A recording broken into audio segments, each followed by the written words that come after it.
Everybody deserves a second chance, even video games. Welcome to the Second Opinion Podcast, where the reviews aren't always right, but we are. We're here to give you the gaming takes you didn't know you needed. We've been deep in the gaming world for 17 plus years, covering all the news, releases, and drama in the gaming world, and having a damn good time while doing it. Just because some website gave a game a low score doesn't mean it's a fail in our book. We're all about giving games that second chance, diving back in where others quit. And we should probably tell you that we're real and we're very loud and opinionated, and 90% of the time we're completely off topic. But that's why you'll love us. This is your Second Opinion. Now, here are your hosts, Toaster, Soleb, and Bolts.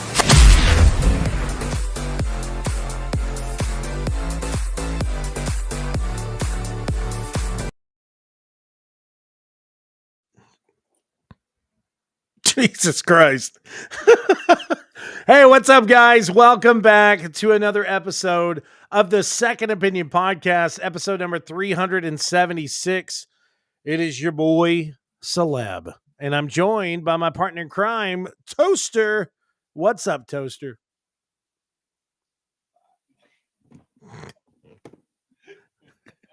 His mic is in the wrong spot. Technical difficulties. Yeah, is that better? There we go. Can you hear me now? I can hear you. I can hear you, and I can feel you. That's creepy. What's that old video? That guy that was doing an impersonation of Morgan Freeman. He's like, "I can smell you."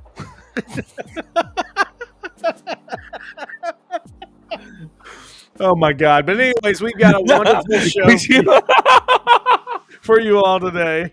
Could you imagine how horrifying would that be? Morgan Freeman as the voice of the Predator? Oh my God! Like just coming through the woods, like I can smell you. Like, that would be terrifying. Oh, hold up. I got technical difficulties over here too. But anyways, this is a very professionally put together podcast. We are back for another episode of the Second Opinion Podcast. In this episode, we are going to talk about the Switch 2, Assassin's Creed Shadows being detailed, a new Star Wars game, and more. But first, before we move into that, let's talk about what we've been gaming. So, Toaster, what you been gaming, bro? So some Baldur's Gate 3. I'm deep into the third act now. Yeah. I'm to the point now where I'm like finishing people's quests, so I can be like, all right, I'm leaving you in camp. You're stuck here for the rest of the game. I'm done with you. You have no choice. Be Stay gone. here. Your story has finished in this game. Stay here in thy tent. And some, War Within. Just kind of, I don't know, telephoning it in right now on World of Warcraft until the new 11.1 patch drops. Okay. So,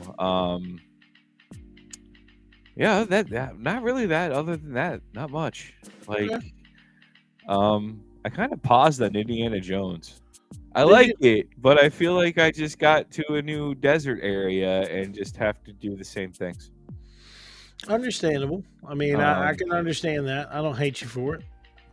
Although it is hilarious just to run around and punch Fascist in the face. That's pretty. Oh yeah, that's pretty amusing. I mean, Indy's a pretty good boxer in that game, man. Bro, I've dropped many a soldier. The dude's got hands. He does. Okay? He can give them. He's definitely got hands. Gaming wise, I've been playing some Fortnite with Dara and Jared. Man, what else have I been playing? Outside of kind of clipping up end of the year reviews and trying to get these videos and stuff processed, I really hadn't been gaming much as of this past week. So played some Fortnite, and that's pretty much it. And no, I played some Sniper Elite with Jared as well, Sniper Elite 5, because he saw Sniper Elite Resistance is coming out, and you could co-op the game. So, yes, Rob, Division 2. I'll totally play some Division 2 with you. You just let me know when. I think we played one time together, Rob.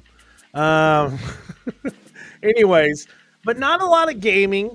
But I do have a special second opinion today from the Crumbs of the Toaster.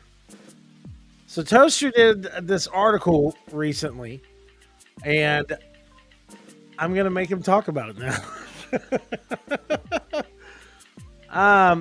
Of course, this isn't going to be a full read through of his article or whatever, but mainly, and of course I didn't put the link in the notes. But mainly, I want Toaster to kind of, Toaster has these soapbox moments that are just pretty special. So I really do love his ideology on angry old man goes outside and yells at the sun.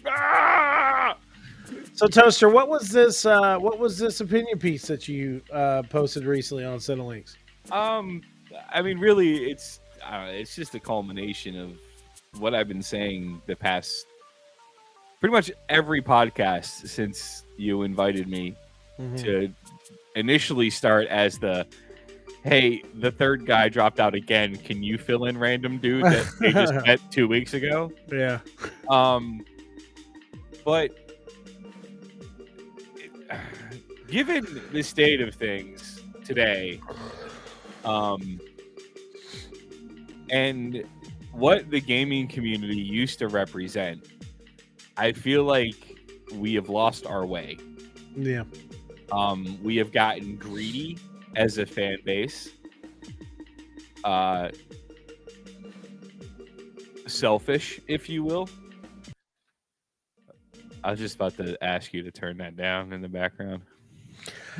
Great minds think alike, Toaster. But I think we've gotten, the fan base itself has gotten greedy and very selfish and very locked in. Like, I think everybody is in a rut right now, and that I think is something that's really impacting the gaming industry as a whole. Yeah. Like, we used to celebrate the release of new games. Like, and, we used to have a relationship with studios in a way where it was like, you weren't threatening to murder them. Yeah. Like, where the hell where does that come from? That, like, a developer who has poured, their blood, sweat, and tears into a game, like, why do they suddenly have to put up with your bullshit of threatening them or insulting them on the internet because you don't agree with a decision that they had nothing really to do with, in a way? Yeah. Like, we all demand these, like, perfect score video games, but then don't understand that to get that perfect score, it takes fucking time. And then on top of that time, it takes dedication to the game that you built. Larian spent 4 years developing Baldur's Gate 3 and engaged in the community. And what came out of that engagement and that period of incubation is an amazing fucking title 100%. with hours upon hours of replayability. Yep. It's worth the 70 or the 100 or whatever you spent for the collector's edition or founder's edition or whatever. And you know what? That was money well spent. They well deserve your money for that game. And then to have these other studios, especially studios that I looked up to and respected as a role-playing game fan, like BioWare and, in a way, EA, as much as I like to, make fun of them, or Bethesda, to come out and act like, well, you shouldn't expect that as a fan. That's an anomaly. Why? Why shouldn't I expect that? You're asking me to spend $70 of my money in this economy on a game you created. Why shouldn't I demand $70 worth or more of a game if I'm willing to spend more? But at the same time, like, the blame gets there. There's so much to go around to so many things involved in the industry right now. Like patience. We need to relearn what it means when the studio's like, well, it's gonna come out when it's done. Well, when's that? Mhm. When it's done. When Okay, it's done. right. You know, it used to be we joke about that. Blizzard was notorious for pulling that stunt. When's Yeah. it coming out? When it's done. Well, when's Yeah. that? When it's done. Yeah. And we joke with them, but we knew that on release, with the exception of Diablo 3, Yeah. we don't talk about Diablo. We're not going to talk about that. But that was, like, and it goes back to, like, you look at Knights of the Old Republic too. Yeah. That game got, I shit all over that game because I was such a Coder fan. Then I went back and played it again and read a couple of articles that were from a different point of view, and it was like you realize that game was rushed. The dev team behind it had no time to develop the story they wanted to develop, and that's why it didn't make sense. I mean, and yeah, I could just go on, like, the shareholders and investors setting deadlines for things that they don't understand how long it takes to make. Or not understanding what they're investing in. For instance, in 38 Studios, the state of Rhode Island dumped a shit ton of money into that studio for Kurt Schilling to create a really good video game. Kings of Amalur is a great game. It's a lot of fun. He did it completely ass backwards, signing people like Todd McFarlane and R.A. Salvatore to the, writer and art staff, rather than getting some people fresh out of college, or maybe, a writer who wasn't so well known to start things off. Let's do the let's just the most known writer of all time. It's just who wrote the Bible. Stephen King wasn't available, so we got R.A. Salvatore because I mean, and then crazy, man. Rhode Island demanded their money back, and it was like, no, Kingdoms of Amalur was a brand new game. Nobody had that, it had to generate a fan base. Once it generated a fan base, that's when it starts making money, and that's when you make two, and that's when you blow your money on a whole bunch of really famous people. And then that's when the return comes in, and that's there needs to be time to develop these games, and we as a gaming community need to go back to celebrating good games and celebrating the way celebrate gaming in general, man. And this other thing, especially like last week when we talked about, Lords of the Fallen studio going, we're not going to put any political ideology, why? Yeah. What are you scared of? Yeah. And that goes for the entire subset of the gaming community that freaks out anytime there's a choice for pronouns in a video game. 99.99% of the time, that choice is in a character creator. Yeah, why does where you have the option to not, you can make your own, why are you freaking out about that? Or the minute that a character isn't this weird loner space paladin freaking lone wolf, I have issues, but I'm going to save the world, square-jawed, straight white dude, all of a sudden the game's woke. I'm sorry, you start spouting that word to me, and I instantly think I'm not talking to you. You don't even you're using a pop culture word that you got off of a news source. Listen, the way I mean, it's ridiculous. It's plain and simple. It's ridiculous. Throwing fits about someone's ability to change their gender or change their gender identity in a game. Who gives a shit? Who cares? How the fuck are you not choosing to be non-binary or trans or whatever? I don't understand how choosing yourself as a male when those choices, how is that going to affect you just because that choice is in there? Who gives a shit? Especially, again, it goes back to it being in the character creator. You can fucking make whoever you want to be. That's what I'm saying. Gaming, and the whole point of my article and my soapbox rant was gaming is for everybody. It is.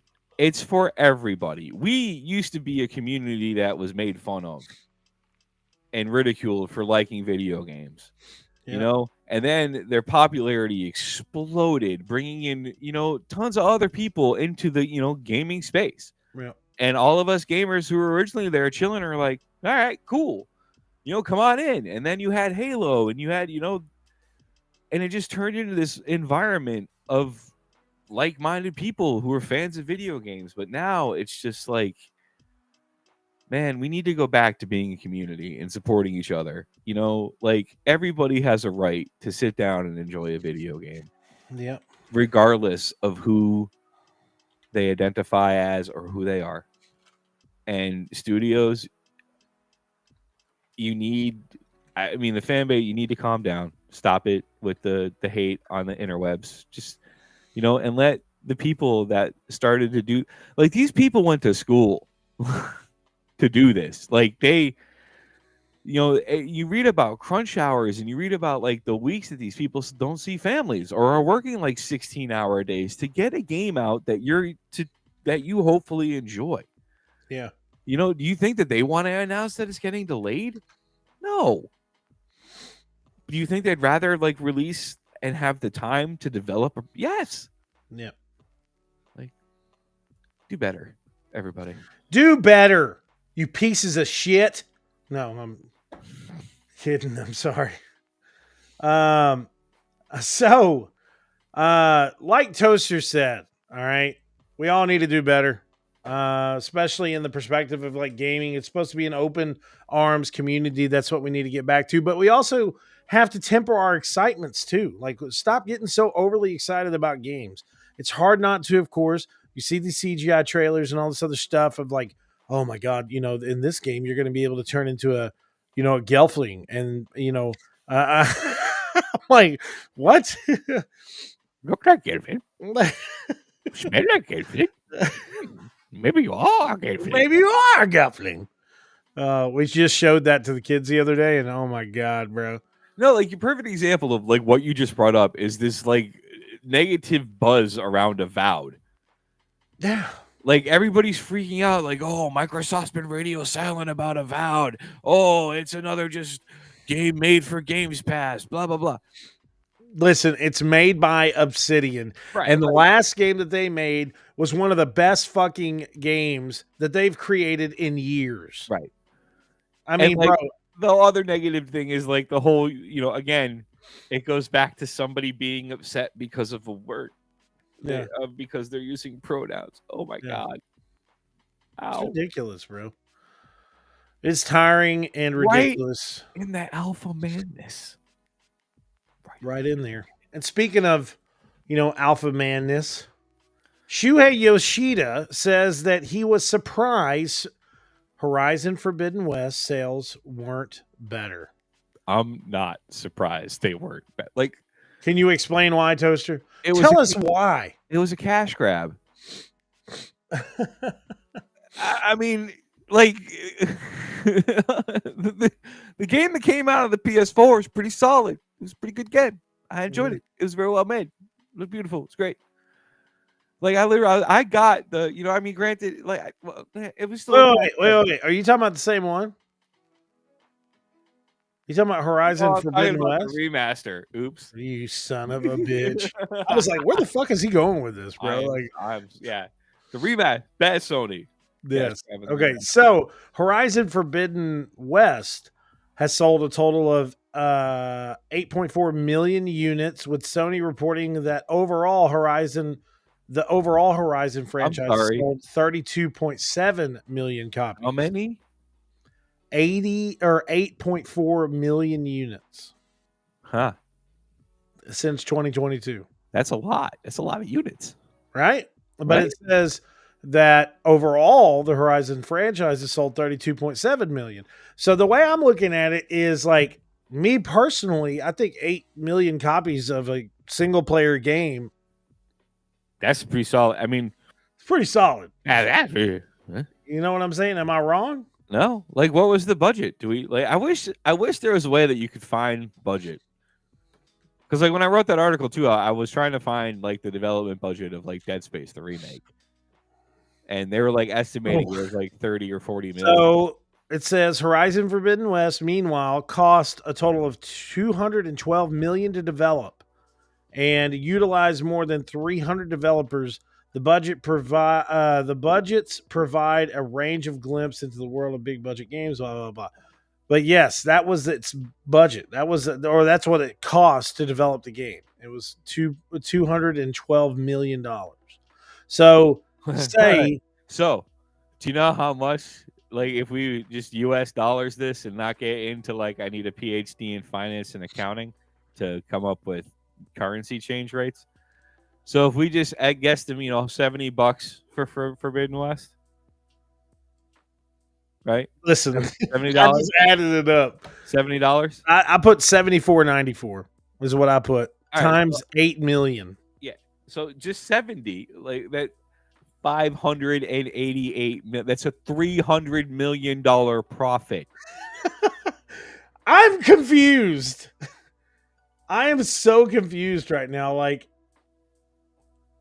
what? Why was he so upset about this? I gotta look into this. This is still the same company that also whines and complains every time there's a Marvel Spider-Man movie that makes, however, billions of dollars. Former PlayStation executive Shuhei Yoshida expected for Horizon Forbidden West to perform better, as revealed in a recent interview with Kinda Funny Games. This marks Yoshida's first interview since stepping down. Blah, blah, blah. That being said, he's still, Horizon Forbidden West sale numbers left him surprised, as the game was the sequel to an established IP, and these typically perform better than their predecessors due to having a built-in fan base. So he feels and described the Horizon franchise as a great franchise, and said that Forbidden West was bigger and greater than the last game. So I guess more or less he's just shocked that, man, I really expected to do better than the first one, but I'm guessing it's not. I don't know exactly how much the first game sold, but I'm going to look that up. I mean, what about you, Toaster? Like, I mean, we're kind of spinning our wheels on this, but it's still crazy to me that there was a $300 million profit, and he's like, man, I wish it would have done better. I'm like, what? I don't understand why we didn't make it. Oh, we made 300 million only? I guess this is why I am not like the CEO of a company. I just don't understand. Okay. So he says, well, that is significantly lower, I guess. So the first title in the franchise, Horizon Zero Dawn, was released in 2007 and received both critical and commercial success, contributing to the $24.3 million of the over 32 million. Okay, so the main amount of what the franchise in total have sold was 32.7 million, but 24 million of that was all because of Horizon Zero Dawn. So now they're saying that Horizon Zero Dawn did 24 million and Forbidden West only did 8.7 or 8.4 million.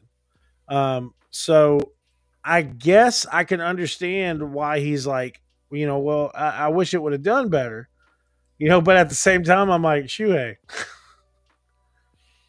that's the $300 million profit. You made your money back. I mean, that's something else, Toaster. I mean, do you think that's what some of these studios are doing? Is they're just looking at base numbers? I mean, obviously. Yeah, no, I think like some of them, they have these just unreasonable expectations of what to consider a success. Yeah. Like there's a bunch of other mitigating factors involved. The economy, maybe some players didn't, I don't know, I enjoyed Forbidden West. I did too. Very much so. And just showing you now, this article is from Game Rant, so make sure to check them out. Have some other articles through Cinelinks and a few other websites, but of course, while we're going about, I'm going to make sure to, share the people that wrote these articles. I thought you were about to go like, while we're going about, we have to give a shout out, and if you did that, I was going to hang up on this call. When was the last time I even did a shout out? I just thought you were gonna rhyme it, and I And just it made you sick at your stomach, huh? it did. It Is that made what you're me. saying? It That's what did. you're telling me? Yeah. Well, tough shit. No. But I don't know, Toaster. I mean, it's kind of like what you said, dude. I really liked Horizon Forbidden West and of course Horizon Zero Dawn. I had no issues with those games. So, technically I can say that I loved it from start to finish on both games with no complaints. But obviously we're seeing that other people didn't like the second one as much or just weren't as interested in that one. And I'm guessing that's his concern because especially with it being such an established IP at this point in time, they've already come out with a Lego game that's based on it. They're talking about coming out with a series based on it. So maybe he's worried about the future of Sony in that perspective. I think it's, I don't know. Like, Crabs. It's from the game, bro. Like I know, but it was like, I don't know. I think it just goes back to they just need to temper their expectations. Yeah. There's not the and it sucks. There's not as big as a market as there used to be for single player games. There's just not. Multiplayer games like Fortnite, Black Ops, Marvel Rivals now, which is overtaking Overwatch. Yeah. But the market is still there as long as you understand that it's not going to be GTA money. Yeah. Or it very well might be everybody jumps at the first game, but then your true fan base is the people that Sticks get with the second sequel. one. Right. I mean, damn, I agree with you 100% on that. Like, that's the perfect way of saying it. You had a huge fan base. It was like, hey, new IP, new IP, new IP, new IP. Well, then obviously, maybe there were some people that didn't like it. And they were like, it's not really my cup of tea. But you also have to think, damn, bro, you still made all your money back and more. $300 million more. So you're in the profit. You just didn't you didn't get what I guess y'all really expected. But I agree with what Toaster said. I think these studios out there and these investors and investment companies also Forbidden West didn't launch on PC until March 21st of 2024. Yeah, it didn't. Yeah. So if anything, I feel like in this perspective, Sony's kind of biting their own self, biting their own hand. If they would have launched it earlier. Because Horizon Zero Dawn itself released on PC in August of 2020. Yeah. So you had, the game launched in 2017 originally. So you had all that time. There's 3 years of exclusivity to the PlayStation.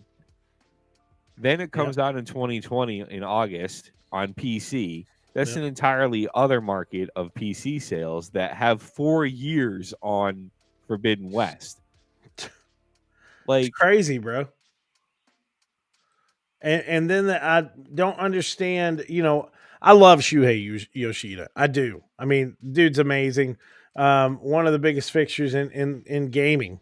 But I don't understand typically how you could look at those sales and be like, man, I really wish it would have done better. Bro, $300 million in profit is pretty cut and dry. Yes, the game didn't sell the way that they wanted it to, but I mean, dude, at the same time, like, damn, I'm sure the people at Guerrilla were like, well, we didn't make back what we made with the first one, but we made back what we needed to and more. So that's a success. That's a success. It doesn't matter how you look at it. That's like saying that, and also it's like saying, the Bills are illegitimate winners from beating the Ravens 27-25 last night. Why? Well, honestly, the Ravens did really good. and blah, blah, blah. Okay, but still look at the score. 27-25. The Bills still won. So it cuts down to that. This is a win. That's where Sony and these investors need to start looking properly and stating, okay, yes, we didn't make the outrageous amount that we quoted ourselves at. We quoted ourselves and told our investors, oh, we think it's going to be the hottest, biggest game ever. Okay, well, don't say that. Say, hey, it's a new IP, and we're going to try to build it into a franchise and a series, break off games. It's going to take some time to kind of get people focused in, but if we do our marketing and stuff right and show the fans what we need to really show them, then the game will sell.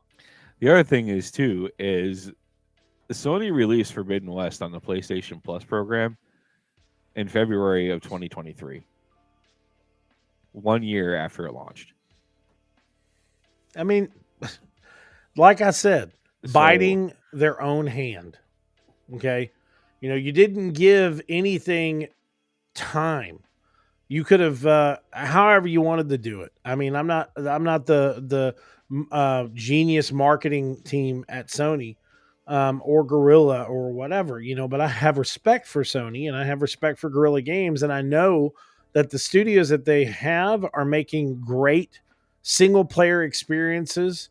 Especially after the news the other day that some unannounced titles like the God of War multiplayer title that was being made unannounced. Oh, dude, was canceled. Dawnwalkers. That looks amazing. Listen to me. I have been saying it for months. It looks so good. That God of, they wanted to do an online multiplayer God of War game? It was some type of secret project that they were looking into. Yeah, but listen, what happened the last time? Guys, listen, some of you may be too young to know this. I don't know for sure, but the last time we had a God of War multiplayer experience was in God of War Ascension, and it was not good. And it literally meant nothing. It poured development time into something that was not a proper God of War experience. So yes, listen, shout outs to Sony Santa Monica. I love them so much, man. But that addition to a game that already somewhat threw off the timeline of God of War and added stuff that we never even knew was in. I mean, it's a cool concept, okay? But multiplayer in a single player game that's just popping up out of nowhere, no. I'm glad they canceled the Last of Us multiplayer thing too. Be done with it. I've said it for years. Multiplayer games in a co-op setting are fun. MMOs are fun because they're MMOs and there's different games for different gamers. But taking a single player game and adding a multiplayer aspect to it just to get more money is not creating a new game. Okay. It is called what my friend Toaster McGee likes to say, a fucking cash grab. All right. So stop with the hullabaloo and bullshit of trying to make games like it's 1982 to where you could just shovel shit out. Oh, well, they'll buy it, whatever, Beefy Pong's beer brewskers, whatever the fuck that is. I mean, number one top selling game at Andy's Arcade. This is a time that the games industry makes more money than it has ever made in the history of gaming. There is no reason that we should be just creating games that are breakoffs from IPs that are already made just to come up with something. I don't understand that. I don't. And then you come out with a game like Concord. That is a multiplayer first-person, visually beautiful game, and you don't even give it the fucking time to make anything of itself. You put these developers through all of this shit of, hey, we're going to get the game out. We're going to get these developers were just originally independent developers trying to come up with a game. And then Sony's like, oh, we're going to make this. We're going to do this. We're going to invest this money into you. The game's already broken, but we're going to fix it again. I've read and I've watched so many fucking videos about the travesty that was behind the Concord development.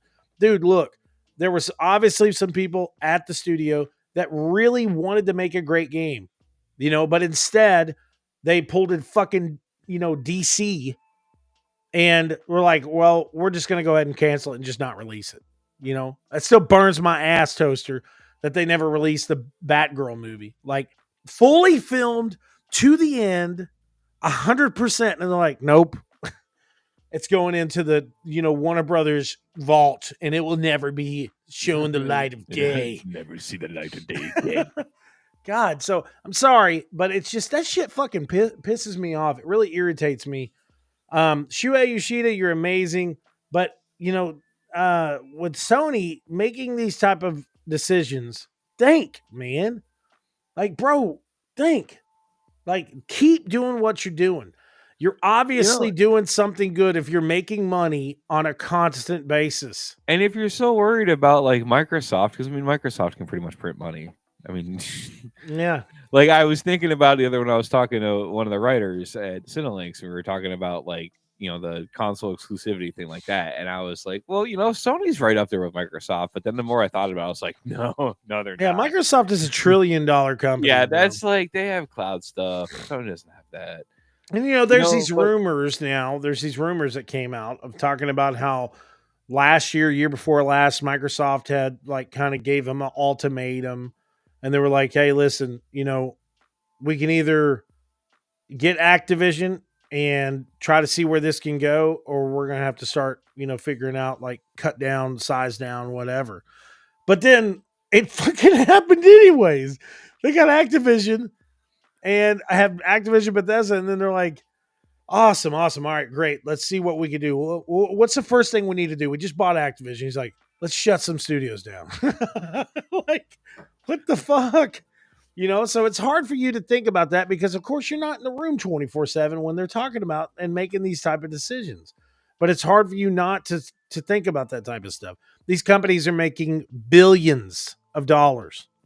Year round. Sony could potentially just tap into a revenue stream of just subscription fees for studios that want to use their IPs. Yeah, bro.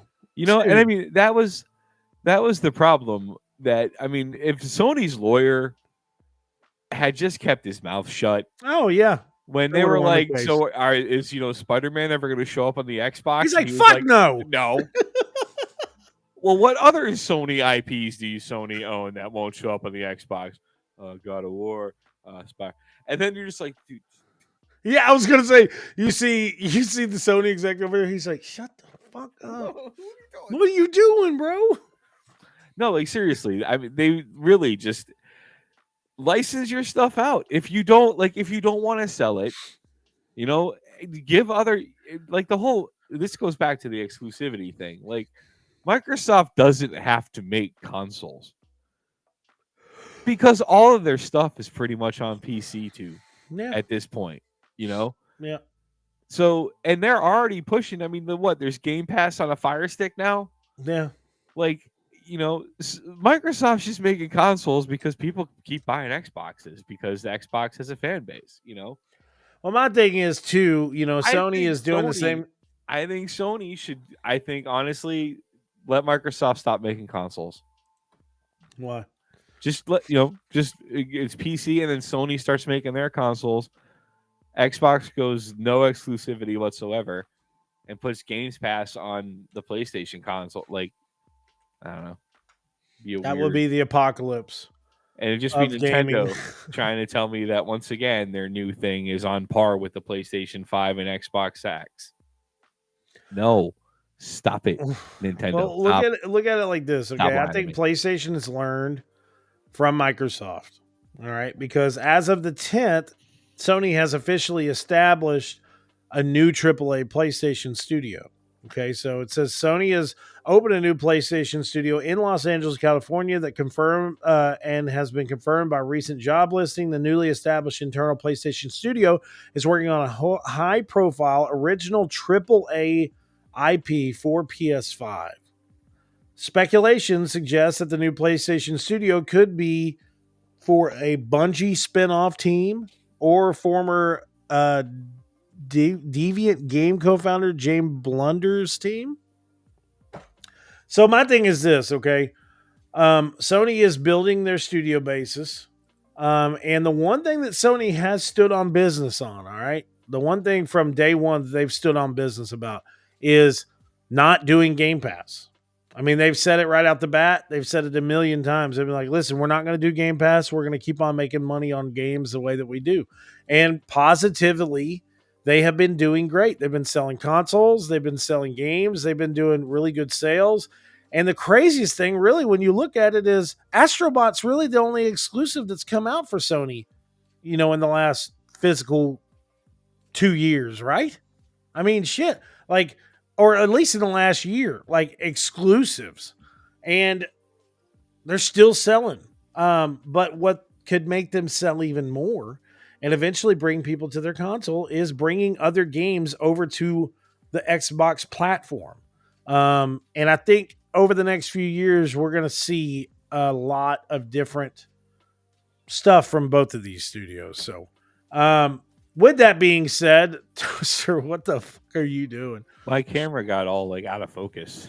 It was your beard. I didn't know exactly where to track your face. It's like the same. Is it the same thing? Dragon Ball Sparking Zero DLC, adding 11 new characters to the game. So I am excited to say that I cannot wait for this. I'm very excited. We're finally going to get the Dragon Ball Superhero Pack. So this new DLC will add Gohan Superhero. Let's put the tagline over your co-host face. Oh shit, my bad. I'm sorry. Gohan Superhero. Also Ultimate Gohan, Beast Form Gohan, Gohan Super Saiyan 2, Piccolo Superhero, Orange Piccolo, Piccolo Potential Unlocked, Giant Piccolo, Cell Max, Gamma 1, Gamma 2, Piccolo Red Ribbon Army Disguise Costume, 3 costume or custom battles, and 72 early access with the Battle Pass. What about Piccolo Potato? Piccolo ground beef and potato are exclusives to the Xbox. So, but no, I am excited about this. These characters are really great. I loved Dragon Ball Super as a movie. And of course, finally being able to see these characters come to life in this brilliantly made fighting game is fantastic. So one of the best things about Dragon Ball Sparking Zero is it is all rendered in the Unreal Engine 5. It was one of the first games I think from Bandai Namco that really took advantage of the Unreal Engine 5 outside of Tekken. And it's just a beautiful game. I mean, the art style, the animation, you really it blurs the lines a lot of times of like what you're seeing on the screen. Is this animation? Is this a game that I'm playing? And there's just a lot of times that I've had really great moments that kind of signified why Dragon Ball means so much to me as a fan just by playing this game. So I want to give a big shout out to the studio for, of course, giving us the opportunity of reviewing the game whenever it originally came out, but continuing to add new DLC that will just, of course, have fans of Dragon Ball just overjoyed. Because I can't wait to fucking play as Beast Gohan. I mean, like, fucking badass. Like, decided to choose Piccolo's special move as instead of Gohan's because Piccolo is basically Gohan's real dad. Goku's a piece of shit dad. Plain and simple. I can't hear you, Toaster. I'm sorry. Dude, I haven't, like, even... Last time I watched Dragon Ball Z, just Dragon Ball Z, Majin Buu was the bad guy. Well, that's what's great about the new series, Daima, because Daima actually takes place right after Goku and Vegeta and the whole, Saiyan team or Z Warriors destroy Majin Buu. And so the demon world actually finds out that Majin Buu is destroyed, and they're like, what the fuck is happening? How did they kill Majin Buu? They end up going to the world to stop Goku and them. They find out about the Dragon Balls, or they get the Dragon Balls and wish for Goku and all of his friends to be children so they won't hurt him. But they, of course, don't realize these are Saiyans. So they're still going to hurt him. It's still going to hurt him. But it has a really classic Dragon Ball style to it. Like, it's really a fantastic anime. It's like that Justice League Unlimited episode where Superman, Batman, Wonder Woman, and the Green Lantern all get turned into little kids. Yes. But like Yes. Superman is still Superman as a little kid. Like, why should we listen to you? Because I'm the one with lasers coming out of my eyes. That's why. Okay. Don't ask again.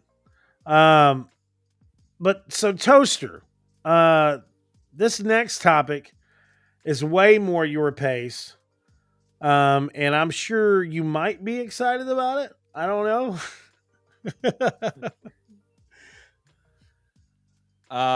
So Vampire Survivors, developer Bonkel, which is basically, I think it's just one guy. I think maybe now he's got like a friend helping him. I don't know. Yeah, probably. But seriously, big shout out to them. Vampire Survivors is just stupidly fun. Yeah. And it's like 30-minute sessions. With unlocks and evolutions, and there's so many things that you can just find. This dude, when you use this guy, this is Poe. Poe's weapon is a bulb of garlic, and it creates an AoE ring around him. See this right here? This dude is basically cheating, because once you get him leveled up, you can just walk through stuff, and my God. It's just like this ring of garlic death. And like, there's all these different weapons, but they just recently, the biggest thing they just released was the Ode to Castlevania. Yeah. Finally nodding to the fact that they owe a lot to Castlevania. Yeah. But yeah, they have they're going to be prioritizing larger and more spread out free updates in 2025. Cross save functionality is finally coming. Thank God. I have this game on my Switch. I have it on my phone. I have it on my Xbox. Like, I have it on my computer. It's free, and the DLC is super cheap too, and it's totally worth it. Yeah. Like it's just like the left thumbstick. Yeah. And like the A button to interact with stuff. But other than that, it's literally just the left thumbstick, and you just dodge stuff, and you just have these random builds. They have expressed interest in releasing another DLC, so we'll see. Yeah. Are you excited about that? What would you like the new DLC to be? I mean, something new characters, or I would love to see them reach out to the folks behind Infernax. Yeah. And do some type of collaboration with them? Yeah. I mean, because that Infernax was a love letter to all the Castlevania titles. Mm-hmm. And Vampire Survivors, it just it's a love letter too. And then you had Ode to Castlevania. I think it'd be funny if you had Ode to Infernax's Ode to Castlevania type thing. Yeah. Oh, I'm sorry, guys. I didn't see the chat. That's my bad. No, Rob, I do not hate the Division 2. Okay. And yes, hardly casual. Gohan Beast Mode is beast. And what's up, Matthew Beam? And speaking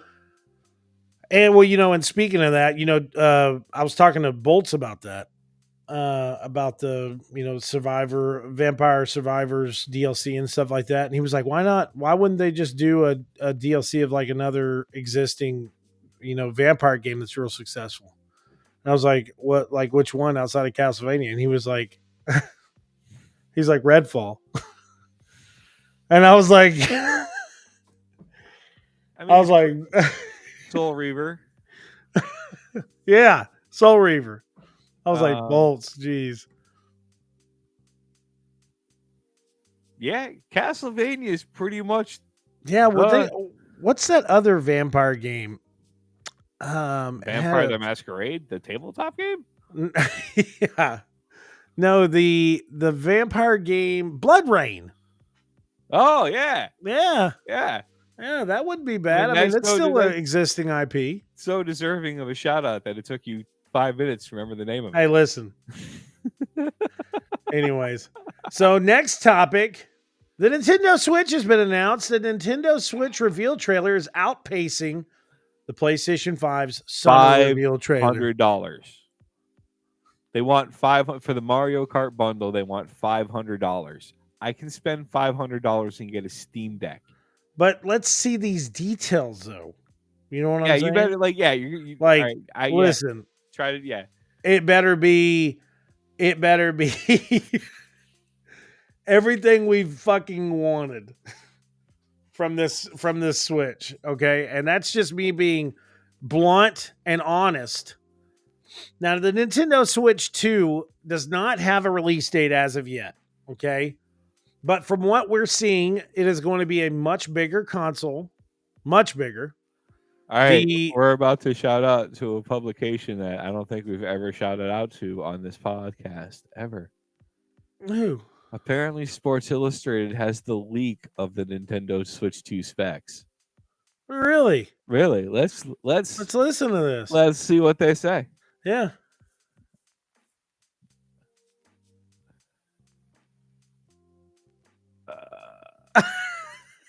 It'll run on a version of the NVIDIA's T239 processor, custom made for the console, which would put the system on the floor for performance at around the PlayStation 4 or Xbox One.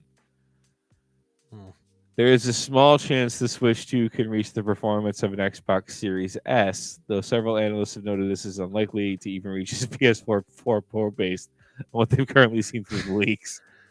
God, I hope that's not true. I mean, in style, let's say this while you're looking at that. In style, I will say I do like the new look of the console. I like how the Joy-Cons are magnetized to stick on there instead of that slide down, because there's been so many Joy-Cons that we've gone through at the house that have been broken just from the kids sliding it wrong. And I mean, honestly, Toaster, the I'm guessing with the size of things, they're trying to go the route of the Steam Deck. I don't know. I mean, that's my one complaint about like the Switch and the Switch Lite. Like, I can't read that screen anymore. Yeah, Like that's just because you're old. yeah. I mean, but a bigger screen, but really, like, you could get a Steam Deck for the same amount of money. Granted, you won't be able to get Nintendo games on Steam. Yeah. I need to see the actual specs. That makes sense. I mean, did there in that Sports Illustrated article, did it say anything about like, visuals or anything like that? Did it say anything about what the base resolution is supposed to be on the console? No, they are saying that the system might be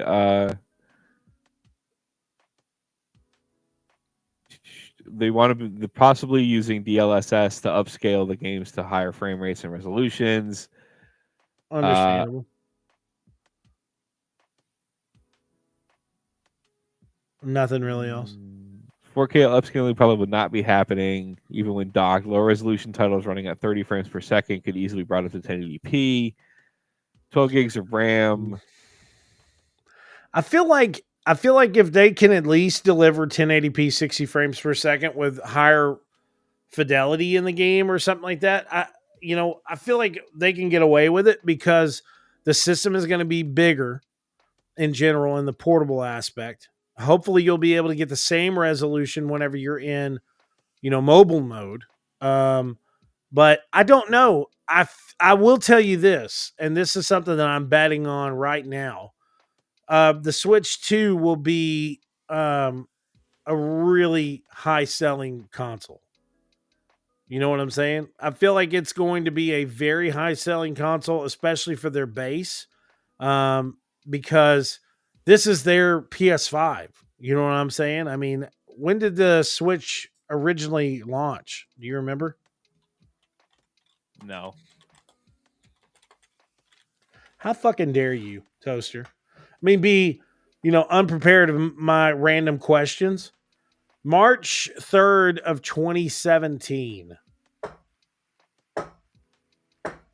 March 3rd of 2017. So 8 years ago. You know what I'm saying? I think this is going to be a really big, really, really big console for them. And just as I said in the title, that Switch 2 will destroy PlayStation and Xbox, I'm going to explain. Just hear me out and let me state this. It will be a more relative console for people because it touches all the corners, bro. Okay, it's mobile, it's bigger, it's more visual.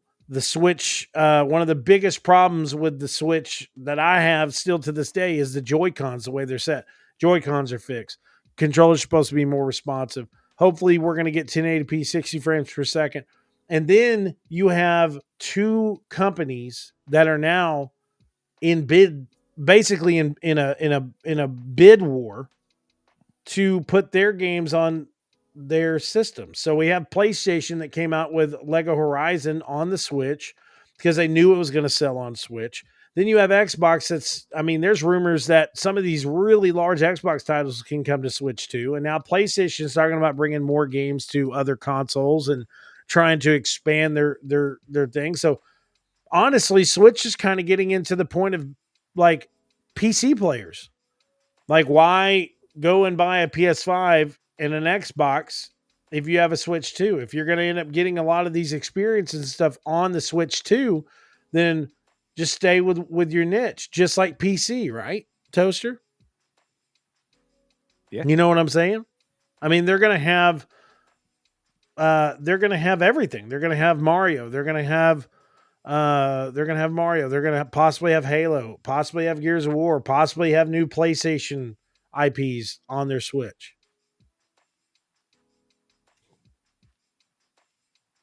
What do you think about the Switch 2? I mean, I need to see the specs.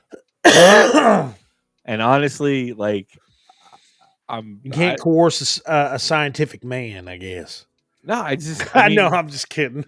The only reason I got the Switch was because of Marvel Ultimate Alliance 3. See, I only got the Switch because of Breath of the Wild. And then, Final Fantasy 7 on the Switch was pretty cool.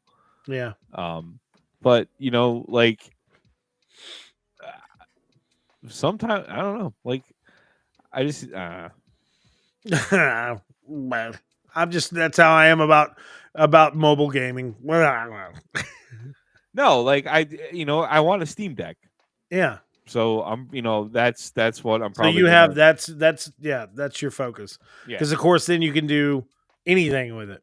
You can do whatever you want. Yeah. If I actually had patience, I could sit down and map the thumbstick and buttons to actually play World of Warcraft on it. I don't know. Yeah.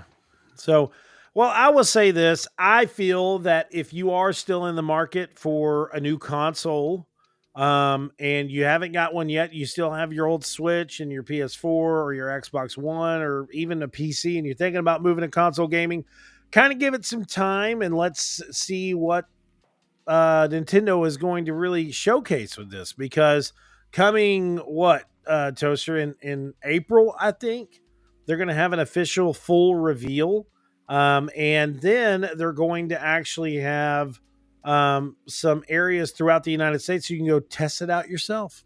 And your boy Soleb is going to be at the one in Dallas. So making it apparent that I will be there to test it out. So with that said, we're going to move into our next topic. Toaster, I'm up and down with this, dude. I'm telling you, Assassin's Creed Shadows details its open world exploration. So they have come out and detailed how the open world exploration will work in Assassin's Creed Shadows. Okay.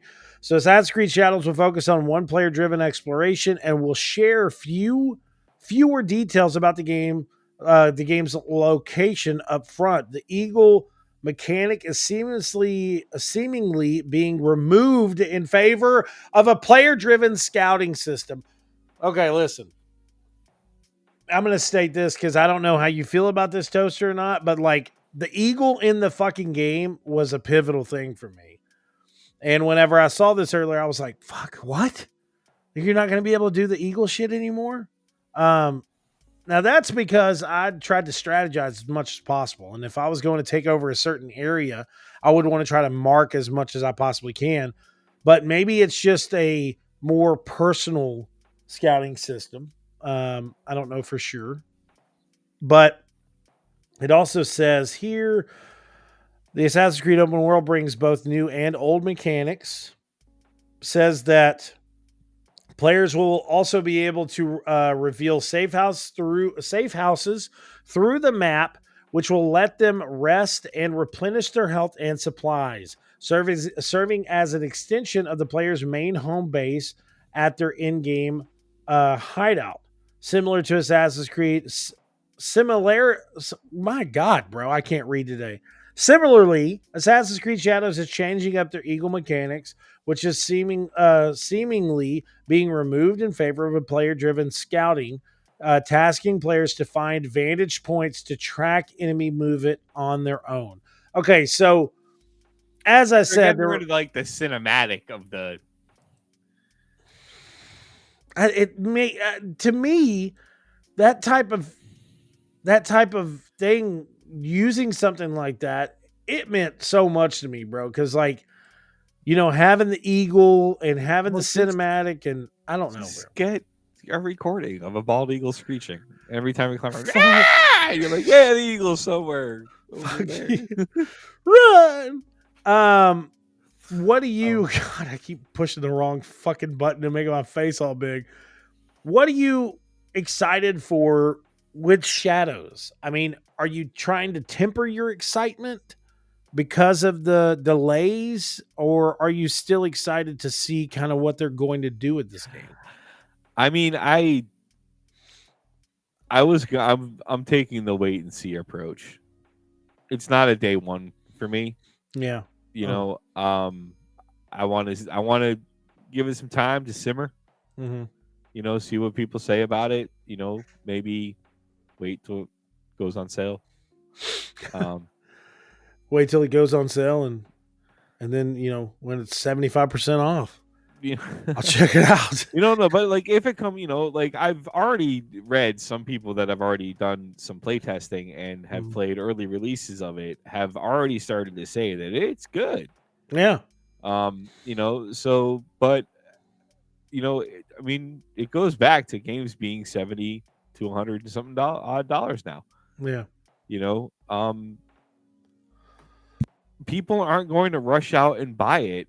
Like the excitement around games like Skyrim or Grand Theft Auto or Diablo these are franchises that have been out since like the mid 90s, like 1990s, like years. Yep. Assassin's Creed's been around for a while, and quite some time. The studios, Ubisoft just needs to trust that people are going to buy. Your fan base is going to buy it. People who are more cautious with what they're spending money on nowadays, they aren't going to run out and buy it. So you're not going to have that massive rush on day one that you used to have, or that you're used to seeing with games. But again, it goes back to those games have years behind them. Well, and I agree with you on that, but at the same exact time too, like you would think that they would understand their basis of Assassin's Creed, because this is not just like, oh well, it's established IP. No, this is like your fucking IP. This is a series that has been stretched out over years and has been turned into movies, shows, a really bad movie. DLC content, crossovers in different games as some of these characters. I mean, dude, like it is a beyond well established IP. So, I would think that they would know exactly kind of what their fans want at this point in time. I mean, because we've already had our backlash moments to where an Assassin's Creed game comes out. We're like, okay, it's bad. It's really, really bad. Fix it. And then they're like, okay, we're not going to make as many Assassin's Creeds anymore. Instead of doing one every year, we're going to do one every other year. Spread them out, and do this and this. And over time, we've seen them make good decisions, and we've also seen Ubisoft make some poor decisions. That goes back to what I was saying earlier with just the stupid decisions being made at the top. Like, no, like you don't have to make an Assassin's Creed game every year. No. You don't even have to make one every other year. Just make an Assassin's Creed game. Yeah. Yeah. And while you have a studio cooking stuff up in the background, making their Assassin's Creed game, Have another studio make a different video game. Try something new. You know, and that, yeah, like just, and I guarantee you, and it's the same thing with the movie industry, like especially with the Marvel Cinematic Universe. We didn't need a Marvel movie every year. I mean, that's a lot. Who said that? I did. Show your face. Toaster McGee, right here, said it. We don't We need need a Marvel movie every we need a year. Marvel movie every year. Every year. It was just like, I mean, just, or do what they do with Call of Duty. Have a different studio develop it every time it comes out. Well, see, listen, we've seen that though, and I think where some of these studios, this is just me, but I think where some of these studios, like Warner Brothers and Warner Brothers forced Rocksteady to make a game they didn't want to make. But listen, they've had. We're gonna make Batman. No, you're gonna make Suicide Squad. You're gonna make a game in the DC universe. Batman? No. Can be. Well, look. What I'm getting at is to make a Ninja Turtles game. What was the other Rocksteady Studios? There was Warner Brothers Studios. It was just Warner Brothers Australia or Warner Brothers Montreal. Warner Brothers Montreal. So Warner Brothers Montreal. Okay, so that they made Batman Arkham Origins. And people could it was okay. It was all right. It wasn't bad. But they should have had a little bit more supervision and been like, hey, let's kind of tighten it back in just a little bit. You know what I'm saying? But with Ubisoft, there's so many Ubisoft studios. Man, they've got a massive plethora of these game companies that have massively talented people. So me particularly, yes, it does worry me because I know the talented people that are at Ubisoft and I've met the talented people that I have there. So it's I don't want to see these people get out, lose their job or Ubisoft get to the point of cutting studios, because it's this looming fact that Ubisoft is secretly up for sale. I mean, how many times have we seen that? It's not a secret anymore. You know what I'm saying? It came up in their board meeting when we haven't gotten any buyers yet. When are you guys selling? What you doing? I mean, it's crazy. So it's we don't know exactly what's going on with that. Are we going to see a company like Xbox or PlayStation announce that they plan on buying Ubisoft? That would change the market. So, Microsoft is not going to get their hands on Ubisoft. There's no government on the face of the planet. If it's gonna sell, it's gonna be to PlayStation. It's gonna be to Sony. That would be crazy. I mean, they can't. There's no way on this planet that Microsoft would be allowed. They have Bethesda. They have Obsidian. Oh, listen. They have Activision Blizzard. They have 52 studios. Yeah.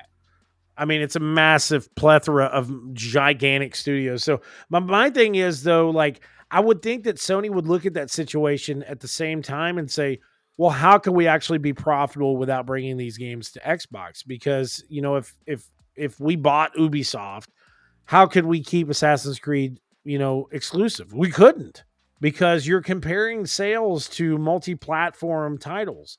So that's what has always worried me about the Bethesda purchase. Oh, wait, no, Xbox. No. Sony could totally, because Xbox did it. When? What? Didn't they? They were like, Indiana Jones isn't coming to the PlayStation. No. Yeah. They said that, but I'm stating in the perspective of how could they can't go in and state, oh yeah, we're going to make Assassin's Creed exclusive. They would have to go into the deal knowing there's no possible way that the series can be a success without bringing in the third party. Yeah. So, but anyways, moving on from that, our last topic of the night. I don't know what this consists of, Toaster, but there is a rumor that a new Star Wars game announcement is looming, and it has officially leaked. Somebody went and found the dev hard drives for level 1313. You think so? Yeah, it was me. It's definitely something, for sure. I went spelunking. You went spelunking. and found the tapes. Speaking of that, so we've wanted this game for so long, and that's the first thing I did when I found this article. I was like, video of 1313's gameplay. I was waiting for Toaster to be like, oh, this could have been real. This is what we could have had. This is what we could have had, and you fucked it up. But we were all very shocked when we saw this because this was Amy Hennig, right? That was behind 1313. I don't know for sure. I know Amy Hennig was working on a Star Wars game. So I'm probably wrong about who was behind this, but we were very upset to hear that this game was canceled, of course. But there's a new Star Wars game supposedly coming out, and it's supposedly supposed to be announced somewhere around the time of Star Wars Celebration in Japan. It says, I got some details regarding the upcoming Respawn Star Wars RTS game. So Battlefront. Real-time strategy? Or Battlefield. No. Yeah. You think so? Yeah. I hope not. Don't destroy my fucking hope like that. Or like a next gen like Starfield. Oh, job's done. A next gen Starfield? Star Wars? No. What? StarCraft.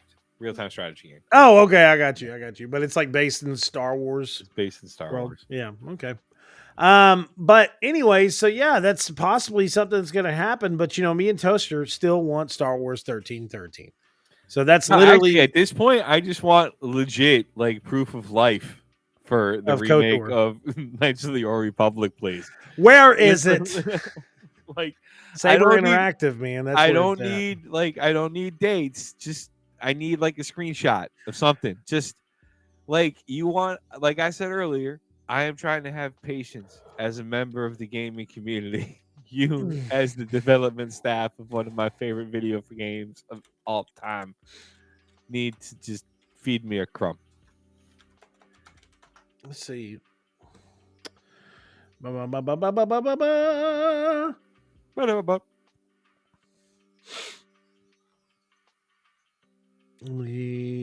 looking this up about KOTOR. Nope. Can't see it on there.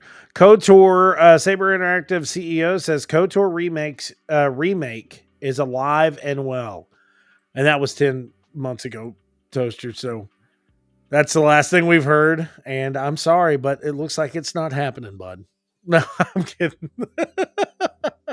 I'm so sorry, bro. I know you just want that game. Because, bro, listen, the reveal trailer was so sick. No one expected it. And then it shows Revan. And everybody was like, oh, my God. It's happening. Nothing, dude. Like, maybe it was from the ground up, because Saber split from their partner company, but they own the IPs. I'm 100% sure on that. Saber split from their partner company. They own the IPs of the games that they're making, and the CEO had stated at that point in time, "Hey, listen, it's safe, it's alive and well. We're still working." I trust in the Force. Yeah. I do too. With the Force, and the Force is with me. But anyways, guys, we love you so much, and thank you for tuning into this crazy episode of me yawning on episode 376. I'm exhausted. I got no sleep last night. Wicked heated about PlayStation. About Concord. Concourse? That sounds horrible. Did you have Concourse? Is that the name of like the actual name for an airport terminal is Concourse? I was going to say, it sounds like something like, are you going, no. God. You know what? It was just like even worse to watch that secret level episode of it. Bro, everybody was so excited about it. They were like, man, it's so great. I'm like, does it matter now? Dude, the Pac-Man episode was weird. Pac-Man episode had me psyched. I was like, fuck yes, bro. He's finally unlocking his true potential. So weird. But, the PlayStation episode was really disappointing to me because it was just, Helldivers and Kratos kind of pops up. And I haven't seen that episode yet. It's not. I'm not trying to ruin it for you, I but was surprised at the Mega Man one though, because that was short. the Mega Man one was super short. I was like, what? But New World of Turnham just knocked it out of the park for me. I mean, outside of Space Marines was great. Arnold Schwarzenegger But I'm telling you, Fallen King, like, oh, my pancreas. to the victor go the crown. I'm like, Jesus. But yeah, I really liked it. I can't wait for season 2. I started playing Eternum. Did you really? Yeah. Well, I don't know how. Like, do I have to download DLC to unlock it? Because I bought the game. Yeah.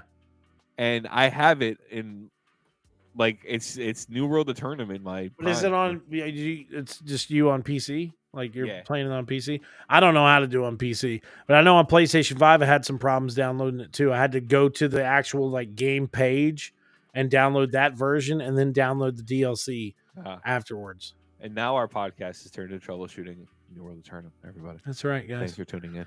Thanks for tuning in. Yeah, but we love you guys. Thank you so much for tuning into this episode of the Second Opinion Podcast, episode 376. Please make sure to check back next week. We will be back yet again for another grand episode live on Twitter, on YouTube, Facebook, and Twitch. So thank you guys so much for tuning in, and we'll talk to you guys soon. Peace out. Later.